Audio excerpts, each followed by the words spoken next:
was freaking out, man. Welcome back to the group home life. I'm super secure with my shit. Welcome back to Cosmopolitan Anonymous. I am your favorite girl, Bo Vintage, and today is a story time. Y'all always requested fucking story times. I'm like, how many stories y'all think I got? Like, I only got so many stories. No, I have a lot of stories, but it takes me like, I have to remember them. Like the last story time I posted, I totally forgot about that. I don't even know how it popped back into my head. I just don't be remembering things because I have goldfish brain, and yeah, it's really sad. It's a really hard disease to deal with. But it is me. This is my life. Like, I have a horrible memory. I have a good memory. No, never mind. We don't care about all that. Let's get into this story, y'all. Basically, I do not have a lot of friends. I do not keep a lot of friends. I have really close people that I would consider sisters, and then everybody else down by the wayside. Like, I don't have a lot of friends, but I want more girlfriends because I don't have, whew.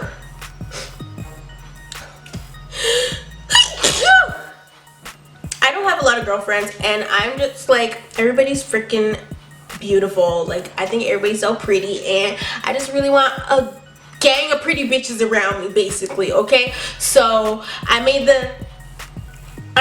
the decision that if there's like pretty girls on like my social networks, my Instagram, or like before, this is when I had Keek, that I would definitely make friends with some pretty bitches. But the thing about that is you don't really know what you're gonna get, so I was trying to be very careful.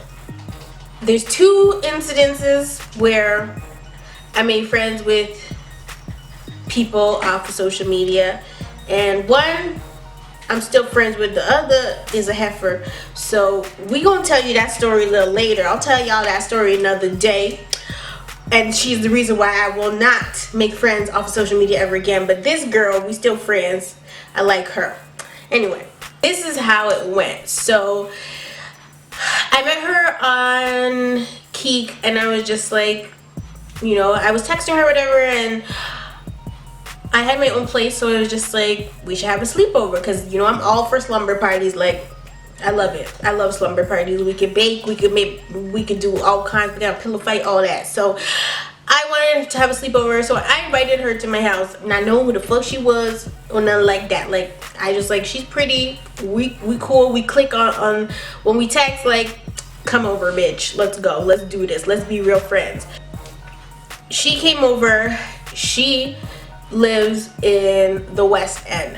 The thing about West End girls and East End girls is we are two different breeds, honey. Like, and like, if you're from Toronto, you know this. Like, the girls in the West are complete opposites of the girls in the East, okay? And there's not really like a rivalry there, but like, there is. Like, the girls in the West are very, you know what, I'm not gonna diss y'all. I like me some of you, but y'all's a little bit more ghetto than I am used to.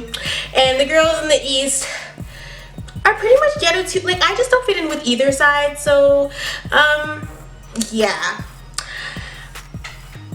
So there's the girls in the East, there's me, and then there's the girls in the West, okay? So I can be friends with either side because I don't really fit the stereotypes of either. No shade to y'all. No shade, no tea, honey. They're gonna hate me. But it's true. It's true, okay? It's like two different walks of life. Like, if you see a picture of a girl on Instagram, you can automatically tell if she's from the East End or the West End. Like, it just is what it is. I call it like I see it. So anyway, she was from the West. I could tell she was from the West. So I was kind of skeptical about having her come to my house, but I was like, you know, whatever, fuck it. Like, I want to make friends. I gotta do it. Like, I'm not gonna know if I don't do it. So I had to do it. Like, I was just like, okay, sleepover, boom, bang. Okay, so she comes over, whatever. It's not awkward or anything. We're cool. My boyfriend's there. We're hanging out. Cool. I had just got a shipment of hair, and I think it might have come the day before, so it was just sitting on my dining room table. I wasn't ready to put it in yet. So we have a little slumber party. My boyfriend has to go to work the next day, so he goes to bed and we're just chilling. And then we go to bed, we wake up, it's all good. But she slept downstairs and we slept in our bed upstairs. There's a futon downstairs. So usually I would share my bed with my friends, but because my man was in the bed, that wasn't going down like that. Like, you was not about to sleep beside my boo-boo, and I never met you. So, yeah. So we decided to, so I wake up the next day or whatever, my boyfriend goes to work. It's the weekend, so I'm just hanging out with her now in the house. And my boyfriend's gone to work for probably about 8 hours. So we're chilling, I'm cleaning the dishes from the night before, cleaning up my house a little bit, and then when I go to bring my hair from the dining table to my vanity, the hair went nowhere to be found, honey. So in my head, I'm like, oh hell no, this bitch did not put my hair in her bag and is helping me clean my house right now. Like, there's no way she's this shiesty, because remember, she slept downstairs, so I left the hair where I left it, you know? When I went upstairs to sleep that night, the hair was still on the dining table. So when I woke up the next day and I'm cleaning my house and can't find it, I'm like, why the fuck would my hair be moved? So I'm searching the entire house for the hair before she's in the kitchen helping me wash the dishes. So she's in the kitchen or whatever washing the dishes, and I go and I'm cleaning the dining area, and I'm like looking for the hair. Can't find the hair. Didn't want to say anything to her, because the one thing I didn't want to do was accuse her of stealing the fucking hair.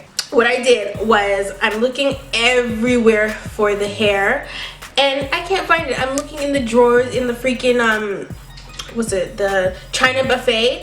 I cannot find the weave. So now I'm panicking. I'm like, oh my god, I'm gonna have to fuck this bitch up in my house right now. Like, this is not okay.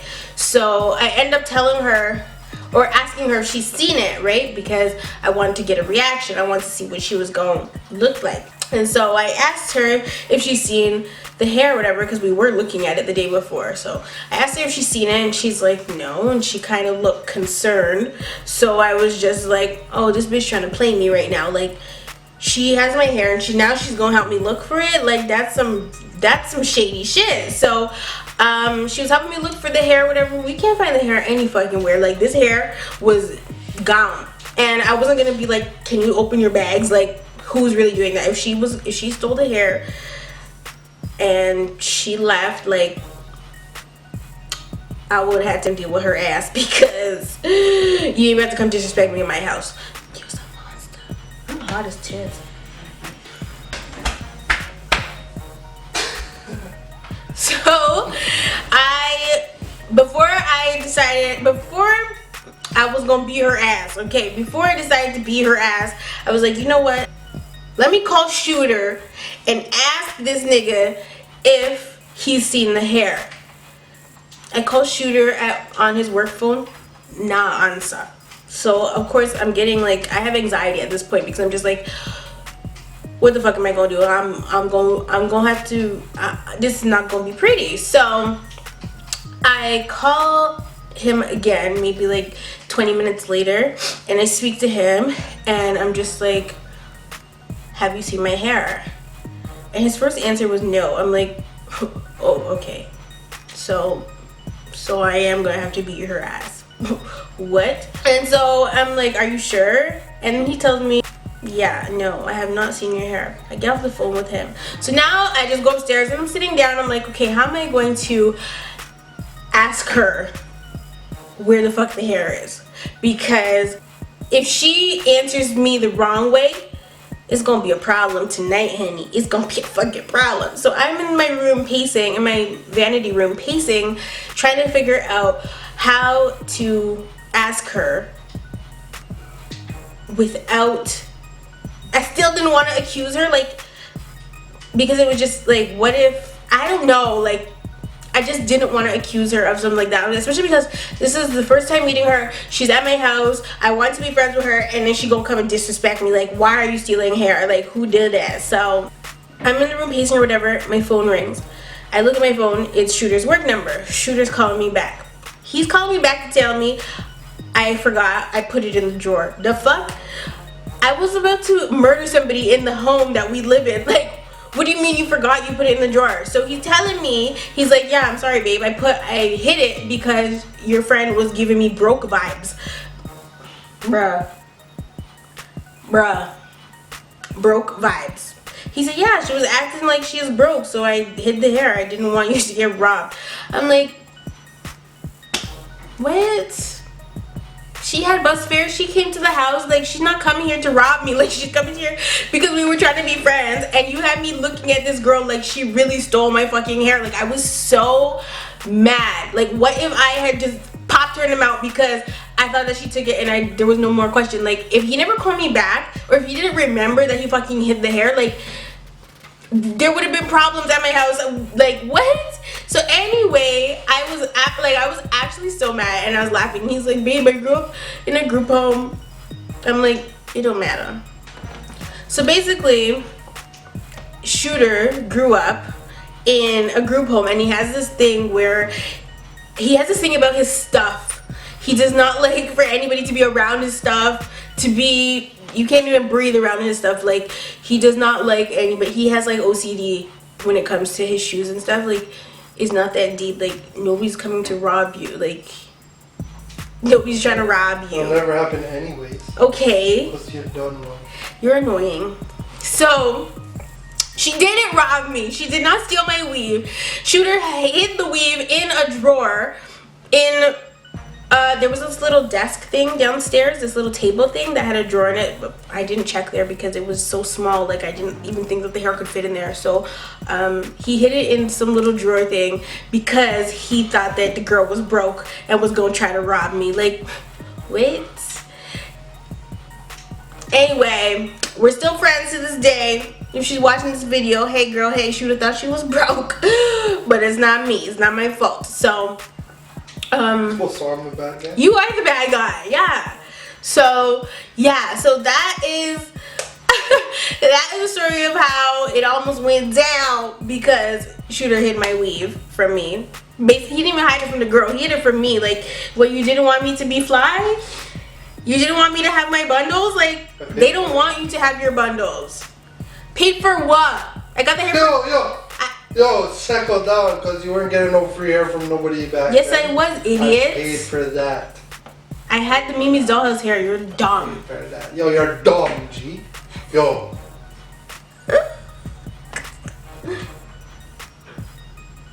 Anyway, always trust your gut, okay? My gut was not telling me that the girl stole my hair, but because I couldn't find it, I was just like, there's no way she's that disrespectful. She's gonna come to my house and steal my hair. There was no way. I refused to believe it. And yeah, like, I never thought that she stole it until this man told me he doesn't know where the fuck it is.